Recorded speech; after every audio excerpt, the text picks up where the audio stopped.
우리 삶의 참 목자 되신 예수 그리스도를 찬양합니다. 우리 마스크를 쓰고 노래한다고 하는 것이 참 어려운 일입니다. 발성이 뻗어나가야 하는데 마스크 때문에 발성이 나가지 못함에도 불구하고 아름다운 찬양으로 하나님께 영광을 돌린 우리 행복한 토평교회 찬양대에 감사를 드립니다. 오늘은 여러분들과 함께 베드로전서 3장 8절로 9절에 있는 말씀을 통해서 은혜를 나누기를 원합니다. 사도 베드로는 오늘 우리에게 베드로전서 3장 8절에서 마지막으로 말하노니 너희가 다 마음을 같이하여 체휼하며 형제를 사랑하며 불쌍히 여기며 겸손하며 라고 말합니다. 8절에 있는 이 말씀은 교회 안에서 우리가 어떻게 살아갈 것인가, 가정에서 우리의 신앙의 생활 윤리는 어떠해야 하는가를 보여주고 있습니다. 악을 악으로, 욕을 욕으로 갚지 말고 도리어 복을 빌라. 이를 위하여 너희가 부르심을 입었으니 이는 복을 유업으로 받게 하려 하심이라. 교회 안에서 5가지 덕목으로 살아간다면 교회 바깥에서는 우리가 어떤 신앙인이 되어야 할 것인가를 베드로는 우리에게 말하고 있는 것입니다. 오늘 여러분, 베드로전서는 5장으로 기록되어 있습니다. 그런데 갑자기 3장 이 중간에서 말입니다. 베드로가 마지막으로 말하노니라고 합니다. 베드로전서는 5장으로 끝나는데 3장에서 결론을 맺는 것 같지 않습니까? 약간 이상합니다. 그래서 베드로전서 3장 8절에 나타나 있는 이 말씀은 소아시아 북부 지방에 있는, 지금으로 말하면 터키 북부에 있는 교회들에게 보내는 편지서의 결론 부분이라고 생각할 수가 있는 것입니다. 하나님은 우리에게 택하신 족속이라고 말씀하셨습니다. 거룩한 제사장이라고 말씀하셨습니다. 우리는 거룩한 나라요 뿐만 아니라 하나님의 소유된 왕같은 제사장인데 우리가 어떤 신앙인이 되어야 할 것인가, 하늘 백성인 우리는 어떤 삶을 살아가야 할 것인가, 그리스도인의 부르심에 합당한 신앙인은 어떤 생활 윤리를 실천하며 살아가야 할 것인가를 사도 베드로는 오늘 우리에게 말하고 있는 것입니다. 그러므로 베드로전서 3장 8절은 얼마나 중요한 구절입니까? 그리스도인은 어떤 신앙의 삶을 살아가야 할까요? 베드로가 5가지의 형용사를 표현하면서 베드로전서가 5장으로 기록되어 있지만 베드로전서 3장에서 결론적으로 우리에게 말하고 있는 것입니다. 그 5가지의 형용사, 마음을 같이하라, 체휼하라, 형제를 사랑하라, 불쌍히 여기라, 겸손한 그리스도인이 되라고 하는 이 말씀을 통해서 오늘 1시간 동안 은혜를 나누기를 원하는 것입니다. 먼저 베드로는 오늘 우리에게 다 마음을 같이하여 라고 말합니다. 하나님의 백성은 하나로 연합된 신앙인이 되어야 한다고 하는 것입니다. 우리가 소속된 공동체에서 하나가 된다고 하는 것은 얼마나 어려운 일인지 우리는 잘 알고 있습니다. 왜냐하면 교회 안에는 정말 각양각색의 사람들이 모여 있는 공동체이기 때문인 것입니다. 어떤 사람은 공부를 많이 했고 어떤 사람은 초등학문밖에 하지 못했고 부자도 있고 가난한 사람도 있습니다. 성격적으로도 얼마나 다양한 사람들이 모여 있습니까? 불같이 화를 잘 내는 급한 사람도 있는가 하면 천하태평 느긋한 사람도 있지 않겠습니까? 어떤 사람은 교회 일을 하는데 꼼꼼하게 교회 일을 하는가 하면 어떤 사람은 대충대충 넘어가는 사람도 있지 않습니까? 직업도 교회 안에는 각양각색의 직업군이 있습니다. 어떤 분들은 요리사고, 어떤 분들은 의사고, 어떤 분은 사장이고, 어떤 분은 회사원이고, 어떤 분은 막노동을 하면서 살아가고, 어떤 분은 간호사, 물리치료사, 전업주부, 또 우리 교회에는 또 음악가도 있지 않습니까? 예수 그리스도를 개인의 구주로 영접한 배경도 정말 모두가 다 다르지 않습니까? 어떤 경우에는 친구의 권유에 따라서 교회에 나오시는 분이 있는가 하면, 또 전도회를 통해서 혹은 모태로부터, 또 재림 성도의 가정에서 세를 들어 살다가 그리스도인이 되는 경우도 많이 있습니다. 전도지 현장으로 그리스도인이 된 사람도 있고, 또 학교를 통해서 예수님을 개인의 구주로 영접하고 재림 성도가 된 사람들도 있는 것입니다. 이렇게 각양각색의 사람들이 모여 있는 교회에서 하나가 되는 것은 정말 어렵습니다. 어쩌면 불가능한 일처럼 보여지지 않습니까? 하나가 되는 것이 얼마나 어려운 일인지 말입니다. 바울은 고린도 교회의 분열에 대해서 노골적으로 언급했습니다. 야, 내가 고린도 교회를 보니까 너희들이 어찌하여 교회 안에서 바울파가 있고 베드로파가 있고 아볼로파가 있느냐라고 말합니다. 빌립보 교회에도 보니까 말이에요, 유오디아와 순두계에게 같은 마음을 품으라라고 바울이 이야기하고 있는 것입니다. 교회마다 분열의 문제가 있는 것을 보게 된 것입니다. 제가 한 교회에서 목회할 때입니다. 안식일학교가 끝나면 담임 목사가 나와서 축도를 하지 않습니까? 하늘에 계신 하나님 아버지, 오늘 행복한 안식일을 주셔서 감사합니다. 하나님께서 우리 모든 성도들에게 은혜를 주시고, 그리고 난 다음 마지막으로 어떻게 한가하면 우리 주 예수 그리스도의 이름으로 간절히 축원드립니다. 간절히 축원드립니다. 축원이라고 하는 단어를 제가 참 잘 썼습니다. 무려 20 몇 년 동안 축도할 때마다 쓰는 단어였기 때문에 얼마나 입에 습관화되어 있는 단어이겠습니까? 그런데 그날 오후에 한 집사님으로부터 문자가 날라왔습니다. 목사님, 축도하실 때 축원이라고 하는 단어를 쓰시면 안 됩니다. 축자는 빌축자입니다. 하나님 앞에 어떻게 인간인 우리가 빌 수 있겠습니까?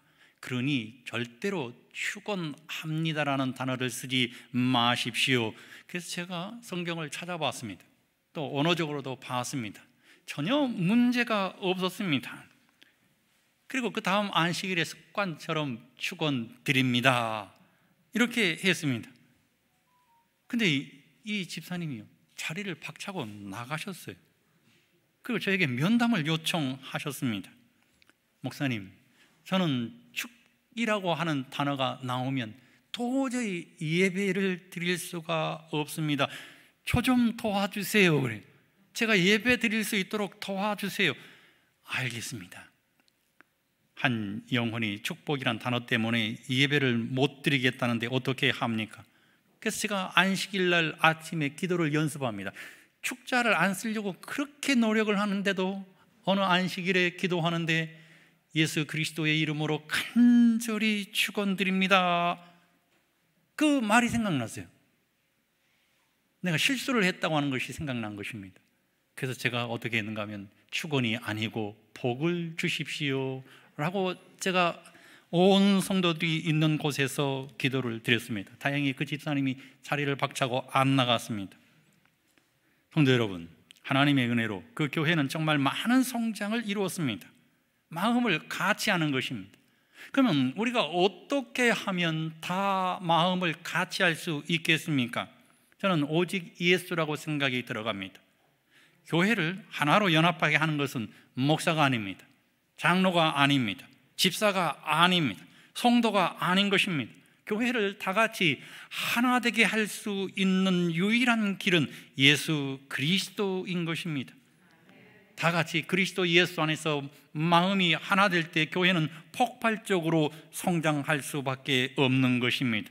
다양성을 지닌 존재들이 문화적 배경을 서로 다 다르게 가지고 있는 사람들이 모여 있는 이 공동체 안에서 하나 될 수 있는 유일한 비결은 예수 그리스도입니다.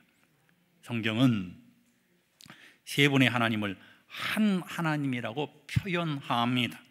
세 분의 하나님이 하나라고 하신 것은 세 분의 하나님이 우리의 구원을 이루기 위하여 한 마음을 품었다고 하는 것입니다. 성도 여러분, 예수님이 이 땅에서 모든 일을 할 때 오직 아버지의 뜻대로라고 말씀하셨습니다. 자아를 비우신 것입니다. 생각을 내려놓은 것입니다. 성령 하나님은 오직 그리스도 예수를 드러냈습니다. 이것이 바로 삼위일체라고 말하고 있는 것입니다. 초대교회가 한 마음이 되었던 것은 그들 중에 서로 다른 생각을 가진 사람이 없었다는 말이 아닙니다. 서로 다른 생각이 있었지만 하나가 되기 위해서 서로의 것을 내려놓고 맞추어 나간 것입니다. 이해한 것입니다. 배려한 것입니다. 그리스도 예수의 마음을 품었던 것입니다. 그래서 사도 바울은 빌립보서 2장 5절에 너희 안에 이 마음을 품어라 곧 그리스도 예수의 마음이니라고 말하고 있는 것입니다. 우리는 행복한 토평교회라고 하는 한 공동체 안에서 다 같이 마음을 하나로 연합해야 하는데 우리는 이 오케스트라 단원들을 통해서 그 비결을 배울 수가 있습니다. 그런데 여러분, 오케스트라는 약 100여 명의 연주자들로 이루어집니다. 개인적으로 보았을 때는 이 비르투오스라고 하는 단어를 쓴다고 합니다. 이 이태리 말인데요, 이 비르투오스라고 하는 말은 뛰어난 테크닉과 예술성을 겸비한 개인의 연주자들을 말합니다. 이런 최고의 연주자들이 입과 손으로는 악기를 연주하고 눈으로는 악보와 지휘자를 바라보고 귀로는 동료의 소리에 적극적으로 귀를 기울여야 하는 것입니다. 자신의 악기 소리가 튀지 않게 하고 처지지도 않게 하여 최상의 하모니를 이루기 위해서는 자신을 내려놓는 것입니다. 자신의 생각을 내려놓은 것입니다. 자신의 독단을 내려놓는 것입니다. 자신의 안일함을 내려놓은 것입니다. 적극적인 소통을 이루는 것입니다. 이것이 바로 그리스도의 마음인 것입니다. 우리가 교회에서, 가정에서 다 같이 하나가 되기 위해서는 빌립보서 2장 3절에 있는 말씀처럼 아무 일에든지 다툼이나 허용으로 하지 말고 오직 겸손한 마음으로 각각 자기보다 남을 낮게 여기는 마음이 그리스도 예수의 마음인 것입니다.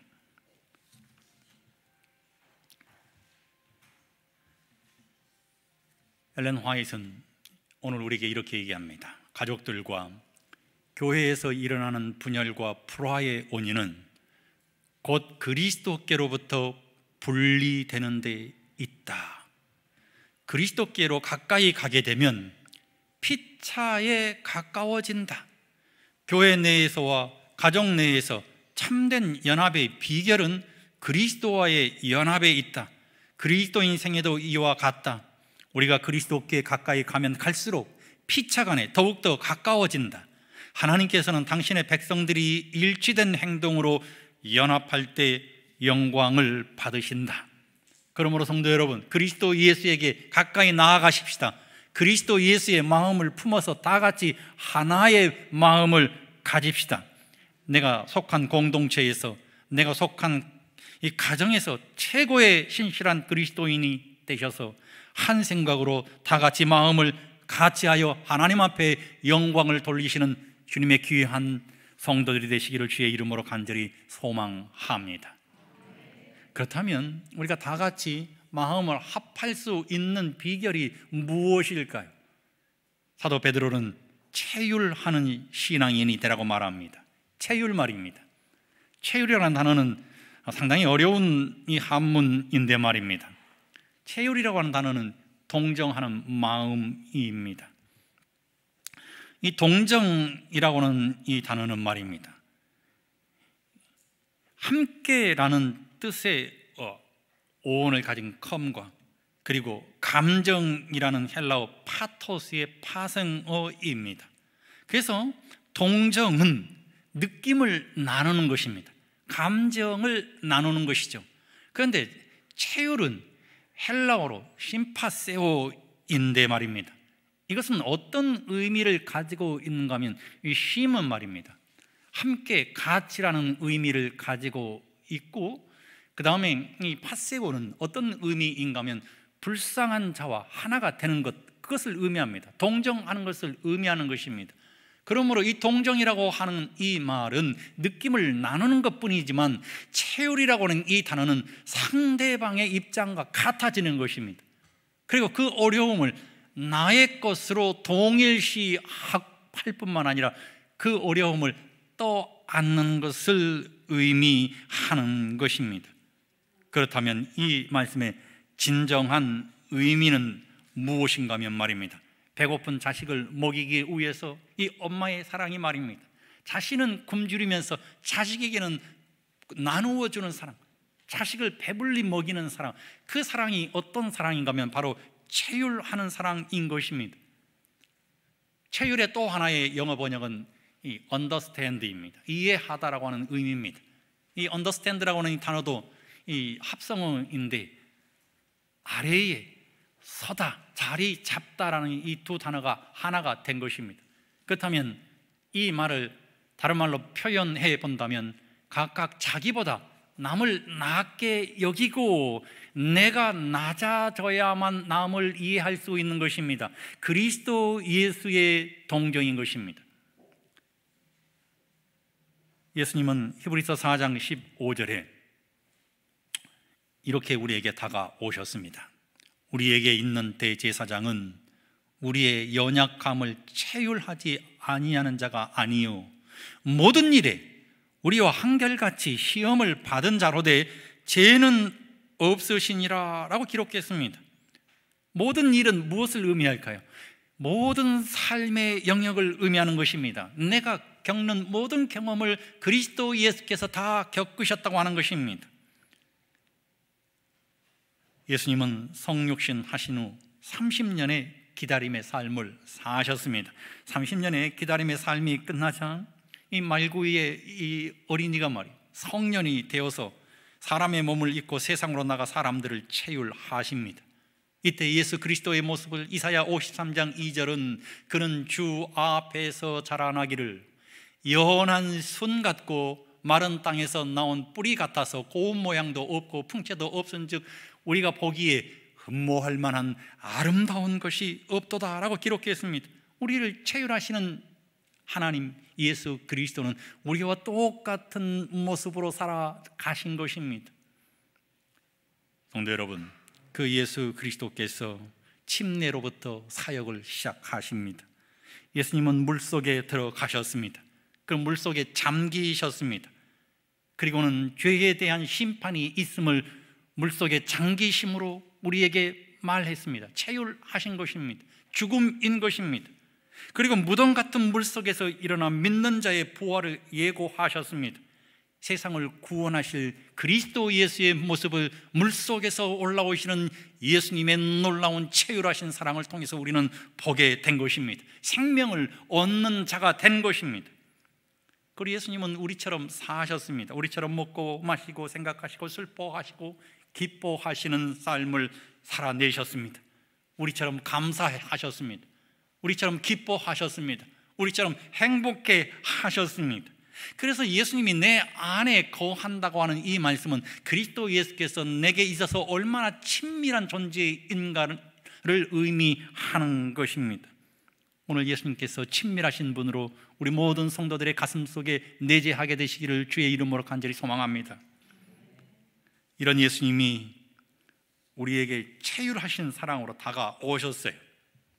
마침내 말입니다, 골고다 언덕 죽음의 제단을 쌓고 마른 나무 십자가의 불을 지피시곤 자신이 스스로 그 나무 십자가 위에 누워버렸습니다. 우리를 체휼하시기 위하여 스스로를 하나님께 번제물로 드린 것입니다. 이런 체휼하신 그리스도 예수의 모습을 성경은 이렇게 기록했습니다. 마태복음 26장 28절에 이것은 죄사함을 얻게 하려고 많은 사람을 위하여. 여기 사람은 누구를 의미하겠습니까?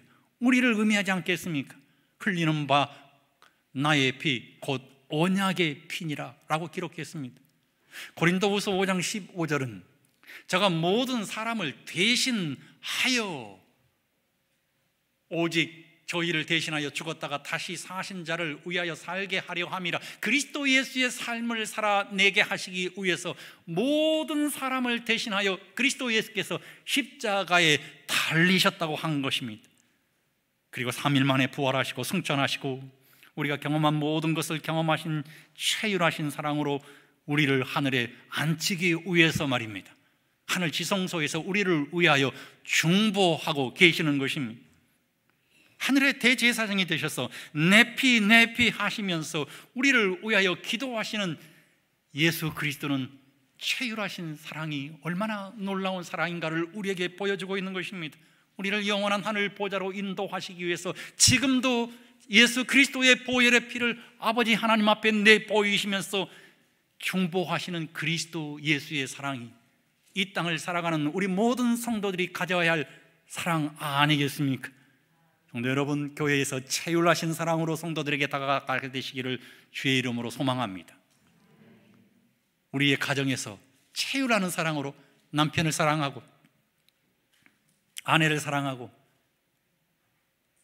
내 피와 같은 자식들을 사랑하는 성도들이 될 때 다 같이 한 마음 하나가 될 수 있다는 사실을 우리 모든 성도들이 기억하시고 평화가 찾아온다는 사실을 기억하게 되시기를 소망하는 것입니다. 세 번째로는 형제를 사랑하며 라고 기록하고 있습니다. 누가 형제를 사랑할 수 있을까요? 형제를 사랑할 수 있는 사람은 구원을 경험한 사람만이 형제를 사랑할 수 있습니다. 우리를 향한 하나님의 사랑은 구원이었습니다. 우리를 향한 예수님의 사랑이 우리를 죽음에서 생명으로 인도하였습니다. 그러므로 사랑은 구원의 표적입니다. 그래서 베드로는 구원받은 우리에게 형제를 사랑하라고 권면하고 있는 것입니다. 우리는 예수님의 사랑에 힘입어 하늘 가족이 되지 않았습니까?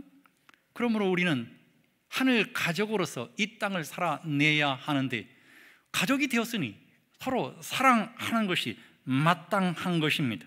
우리의 마음속에 미움의 대상이 있어서는 안 된다고 하는 것입니다. 오늘 우리의 마음속에 성도를 사랑하는 마음이 없다면, 배우자나 가족을 사랑하는 마음이 없다면 우리의 영적인 심각한 상태를 점검해 보아야 하는 것입니다. 왜냐하면 에베소서 2장 19절에 이제 여러분은 더 이상 낯선 나그네나 손님이 아닙니다.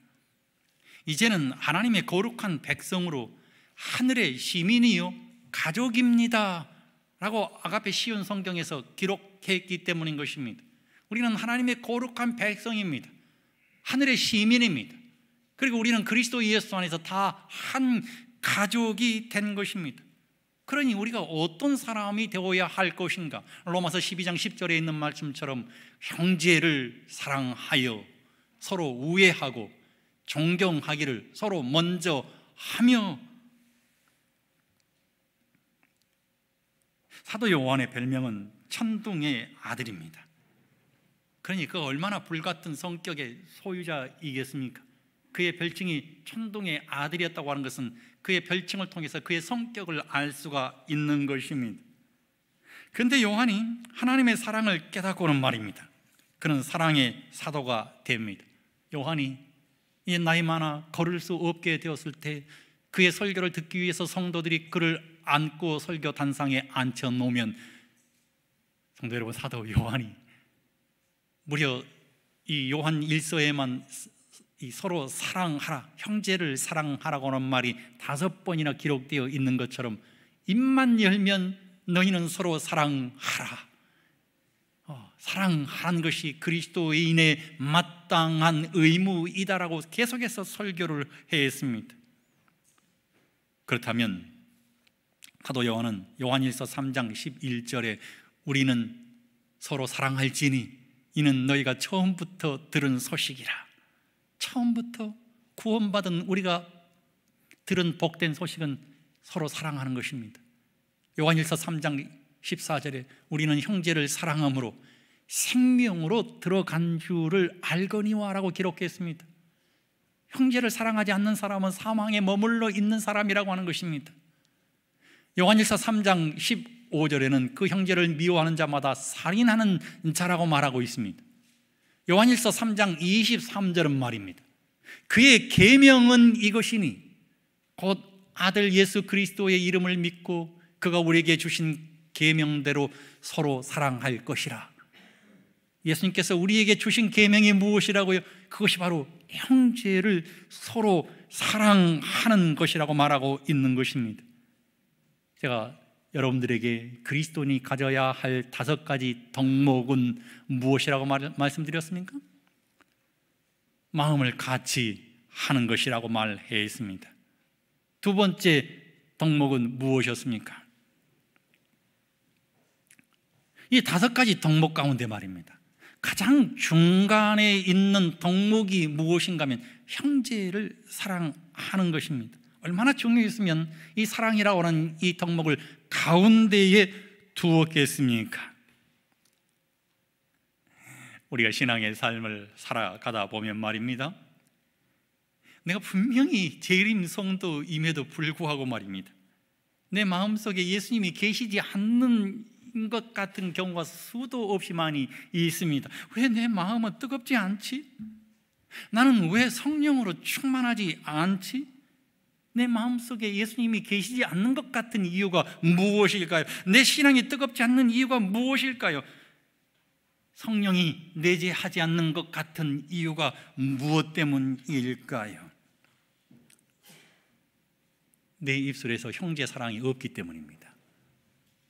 내 마음속에 있는 형제 사랑을 우리는 바깥으로 드러내 보여야 하는 것입니다. 내 입술에서 예수 그리스도를 증거해야 하는 것입니다. 형제를 만나면 오 형제여, 지난 한 주간 동안 하나님께서 나에게 이런 은혜를 주셨어. 나는 하나님께로부터 받은 감동이 이래. 내가 만난 예수 그리스도는 이런 분이야. 그 사랑을 증거하는 것입니다.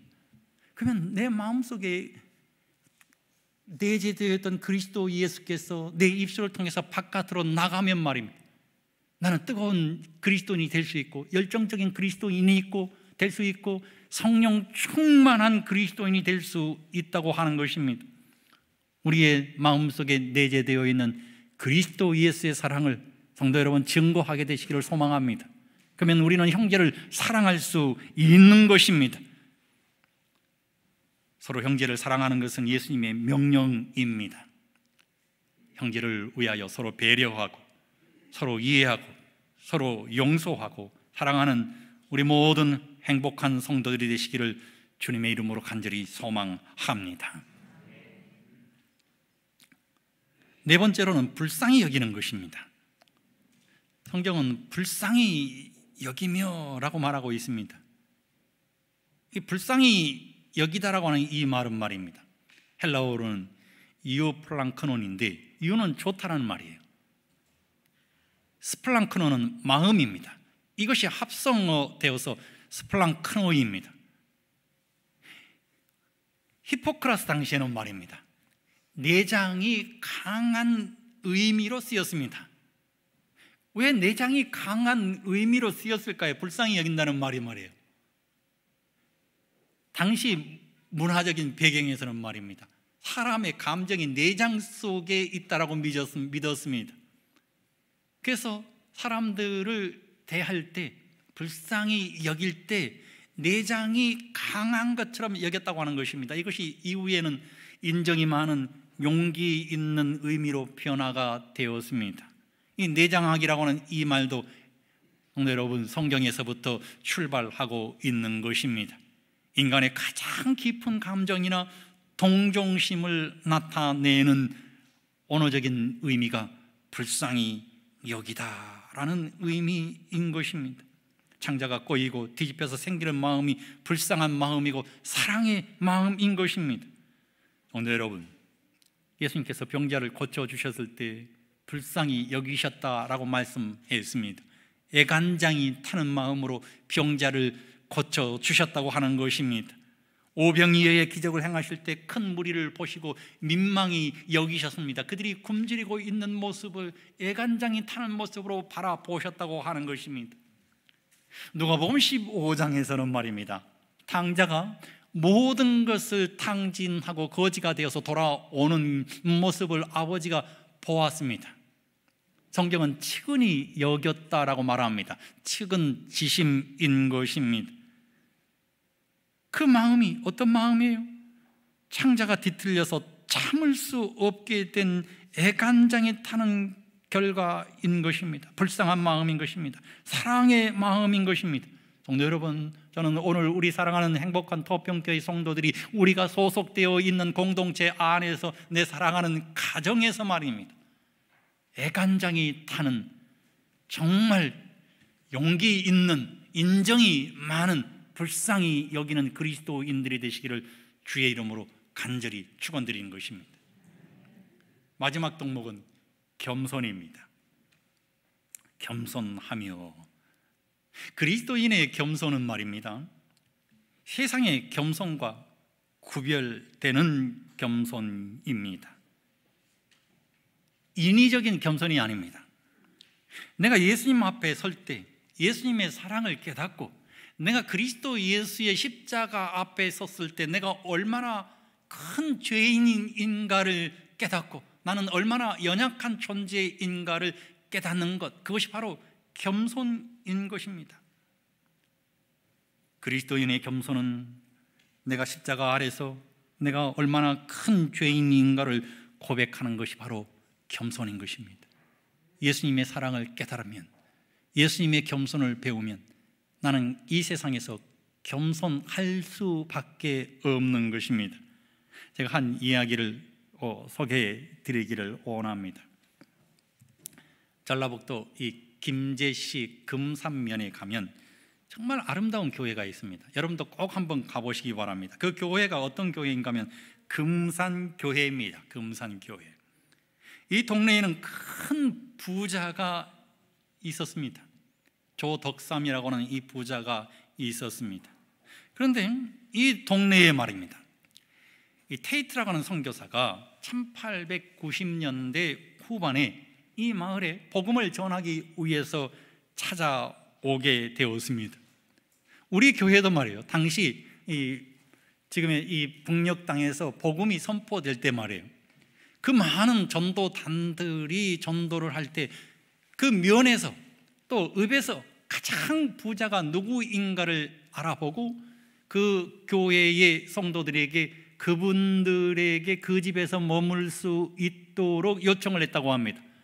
그러면 굉장히 많은 유지들이 그곳에서 예수님을 개인의 구주로 숙식을 함께 하면서 말입니다, 영접하는 경우가 많이 있었다고 그래요. 이 테이트 이 선교사도 금산면에서 가장 부자인 이 조덕삼이라고 하는 이 사람의 집에서 머물게 되었습니다. 그리고 그 옆에 있는 사진을 보면 하인 마부 이자익이라고 제가 쓰지 않았습니까? 이 사람은 이 조덕삼의 하인입니다. 마부였어요. 함께 데리고 다녔습니다. 이 두 사람에게 숙식을 하면서 테이트 선교사가 복음을 선포했습니다. 조덕삼과 하인 이자익이 말이에요, 예수님을 개인의 구주로 영접하고 조덕삼의 집 사랑채에서 예배가 시작됐습니다. 금산교회의 시작인 것입니다. 그렇게 두 사람이 모두 교인이 되고 금산교회의 영수라고 부르는 이 지도자가 되었습니다. 드디어 1907년도에 말이에요, 교회에서 이 장로를 뽑기 위해서 투표를 했습니다. 조덕삼이 장로가 되어야 하는데 조덕삼 이분은 떨어지고 모습인 이자익이 장로로 선출된 거예요. 그러니 교회가 얼마나 당황했겠습니까? 교회가 얼어붙었습니다. 갑자기 말입니다. 왜냐하면 나이로 보아도 말이에요, 조덕삼이 15살 위였습니다. 그 이자익 하인 마부는 경상도에서 온 타지 사람이었어요. 조덕삼은 주인이고 이자익은 하인 아니겠습니까? 당시 장로는 지금의 목회자와 같은 역할을 했습니다. 선교 초기 한국 교회는 사실 이 문제로 많은 진통을 겪었습니다. 백정 출신의 장로가 뽑히자 양반들이 반발하고 교회에서 다 나가서 새로 교회를 세운 것도 있었습니다. 그러니 금산교회 성도들이 긴장하지 않았겠습니까? 그때 예배는 조덕삼 집에서 드리고 있었을 때입니다. 교회의 분위기가 썰렁해졌어요. 다 쫓겨날 위기가 찾아오게 된 것입니다. 그런데 말이에요, 이 조덕삼이라고 하는 이분이 갑자기 손을 들고 이렇게 일어나서 말했습니다. 성도 여러분, 이 결정은 하나님이 내리신 결정입니다. 우리 금산교회 교인들은 참으로 훌륭한 일을 해냈습니다. 저희 집에서 일하고 있는 이자익 장로는 저보다 신앙의 열의가 훨씬 더 대단하고 좋습니다. 나는 교회의 결정에 순종하고 이자익 장로를 받들어서 열심히 교회를 섬기겠습니다. 자신의 이 발언대로 말이에요, 정말 교회에서 이자익 장로님을 얼마나 신실하게 섬겼는지 모릅니다. 목회자가 없었기 때문에 이자익 장로가 설교단장에서 설교를 하면 가장 크게 아멘한 사람이 조덕삼이었다고 합니다. 집에 돌아오면 주인과 머슴의 관계로, 교회에 가서는 반대로 장로와 교인의 관계가 되어서 서로를 향한 자신들의 직분을 다 한 것입니다. 이 조덕삼 이 장로가 말이에요, 나중에 장로님이 되셨는데 얼마나 훌륭한 일을 했는가 하면 바로 이자익 장로를 말이에요, 평양신학교에 자신이 모든 학자금을 다 지원하고 목사님을 만들었습니다. 그리고는 자신이 지은 이 금산교회 2대 목회자로 청빙을 했다고 합니다. 얼마나 놀라운 일입니까? 겸손 아니겠습니까? 이 조덕삼 장로가 52세에 돌아가셨는데 그분이 숨지기 직전에 말이에요, 찬미를 4절까지 다 불렀다고 그래요. 지금 3절까지만 있는데 찬미가 245장입니다. 주 믿는 형제들 나누는 사랑이 저 하늘 교제 같아서 늘 계속하도다. 이 찬미를 다 부르고 난 다음 그가 그리스도 예수 안에서 잠든 것입니다. 주 믿는 형제들은 어떤 사람이 되어야 할 것인가? 주 믿는 형제들은 겸손한 사람이 되어야 하는 것입니다. 왜냐하면 성경 잠언 33장 34절에 겸손한 자에게 은혜를 하나님께서 베푸시기 때문입니다. 베드로전서 5장 5절에 서로 겸손으로 허리를 동이라, 겸손한 자들에게는 하나님께서 은혜를 주시느니라. 베드로전서 5장 6절에 그러므로 하나님의 능하신 손 아래서 겸손하라, 때가 되면 너희를 높이시리라. 우리 가운데 장막을 치신 예수 그리스도는 정말 볼품 없는 모습으로 이 땅에 오셔서 우리를 대신하여 우리를 위하여 십자가에 달려 돌아가셨지만 하늘로 승천하신 다음 하나님께서 예수 그리스도를 높여주신 것입니다. 우리가 이 땅에서 겸손한 신앙인으로 살아가면 예수님께서 이 땅에 다시 오시는 재림의 그날 아침에 우리가 하늘에 있게 될 것인데 그때 하나님께서 우리를 높여주신다는 사실을 우리 모든 성도들이 기억하게 되시기를 주님의 이름으로 간절히 소망합니다. 마지막으로 말하노니 너희가 다 마음을 같이하여 체휼하는 신앙인이 되고 형제를 사랑하는 신앙인이 되고 불쌍히 여기는 신앙인이 되고 겸손한 신앙인이 되어서 그리스도를 닮아라 라고 우리에게 권면한 사도 베드로의 권면이 오늘 우리가 소속되어 있는 공동체 안에서 잘 이루어져 우리 모든 성도들이 그리스도 예수 안에서 행복한 신앙인이 되시기를, 그리스도를 닮은 신앙인이 되시기를 주님의 이름으로 간절히 축원드립니다.